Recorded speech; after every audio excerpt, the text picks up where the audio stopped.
You won't believe how Dubai built this island. If you think building a man-made island is impossible, think again. Dubai did it, and changed the map forever. Here's how they pulled off the Palm. Before the Palm, Dubai was mostly desert.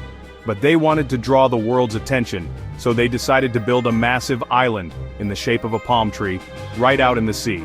Engineers started by dumping over 100 million cubic meters of sand and rock into the Persian Gulf. But it wasn't as simple as piling up dirt. They had to precisely place every grain using satellites and GPS to create that perfect palm shape.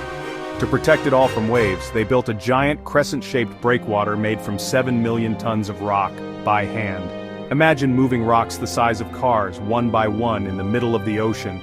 The palm fronds are covered with luxury homes and hotels connected by roads and tunnels.